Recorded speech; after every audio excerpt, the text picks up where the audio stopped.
उनके पास एक जादुई ताज था जिससे वो कुछ भी कर सकते थे। वो ताज सबकी ख्वाहिशें पूरी करता था और सब उसे पाना चाहते थे। उन्हीं लोगों में था एक जफर नाम का जादूगर जो राजा को मारकर वो ताज लेना चाहता था, लेकिन राजा का जादू इतना ज्यादा ताकतवर था कि जफर राजा को अपने जादू से मार नहीं पाता और ना ही उनका ताज ले पाता है। इसलिए गुस्से में अब वो राजा को श्राप यानी कर्ज दे देता है कि तुम हजारों सालों तक अकेले रहोगे और तुम्हें देखने वाला हर आदमी पत्थर का हो जाएगा। ईवा को इस सब पे यकीन नहीं था। तब उस आदमी ने कहा, नहीं प्रिंसेस, ये सारी बातें सच है और राजा शेरोन के जादुई ताज की मदद से आप अपने डैड को भी ठीक कर सकते हैं जो काफी अर्से से बहुत ज्यादा बीमार थे। संकट होकर अब हमें एक मार्टिन नामी आदमी को दिखाया जाता है। वो अंधा है, देख नहीं सकता, लेकिन बहुत अच्छा लोहार है। राजा के सभी सिपाहियों के हथियार वो खुद बनाता है। अभी वो हथियार ईवा को रोकने लगे, लेकिन ईवा अपने घोड़े से सबको धकेलते हुए यहाँ से निकल गई। वो जो ये सब देख रहा था उसने ईवा को रोका नहीं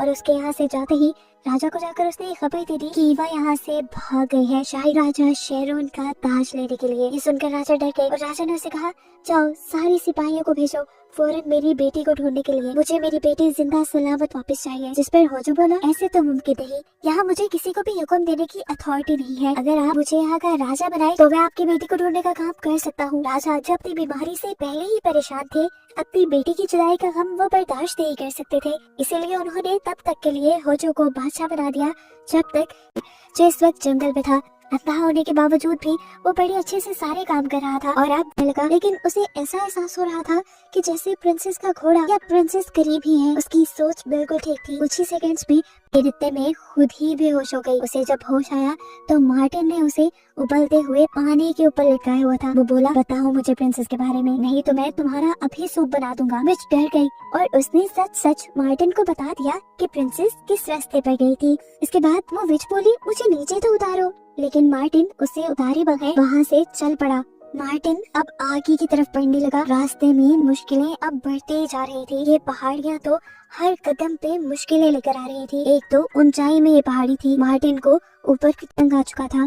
उसने मार्टिन से पूछा, तुम्हारे पास कौन सा रास्ता है शराब तोड़ने का? तब मार्टिन ने बताया कि मुझे एक गॉब्लिन से पता चला है कि आपको अगर मार दिया जाए तो आपका श्राप टूट जाएगा। अपनी जिंदगी से तंग शेरोन ने उसके सामने घुटने टेक दिए और उसे कहा, मार तो मुझे, अगर इसमें ही सबकी भलाई है तो मार दो। मैंने आज तक किसी के साथ कुछ बुरा नहीं किया, लेकिन फिर भी अगर इस चीज की मुझे सजा मिलती है तो दो मुझे सजा।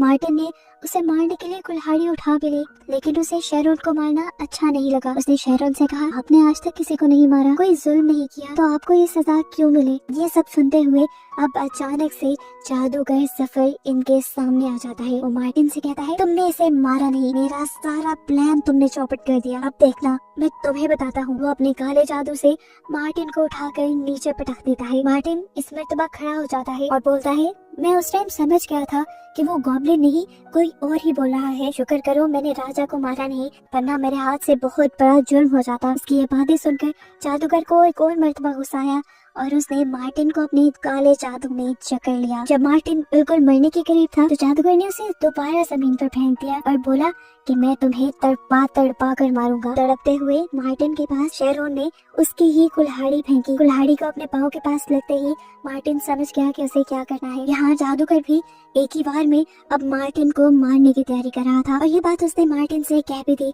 इससे पहले कि वो अपना जादू करता और मार्टिन को मार देता, एकदम से मार्टिन कुल्हाड़ी उठाकर घुमाते हुए उसके सीने में फेंक देता है, जिससे जफर का काला जादू यहीं पर भस्म होने लग जाता है। इसके बाद करीब जाकर मार्टिन उसके सीने से जैसे ही कुल्हाड़ी निकालता है तो जादूगर मर जाता है और काला धुआं चारों तरफ फैल जाता है। उसकी बॉडी भी काले धुएं में मिल जाती है और यहाँ पर एक छोटा सा चूहा रह जाता है जो यहाँ से भागने की कोशिश कर रहा था। लेकिन तभी मार्टिन की बिल्ली जो मार्टिन विच के घर से लेकर आया था वो उस चूहे को पकड़कर खा जाती है और ऐसे सफर का सारा किस्सा तमाम हो जाता है।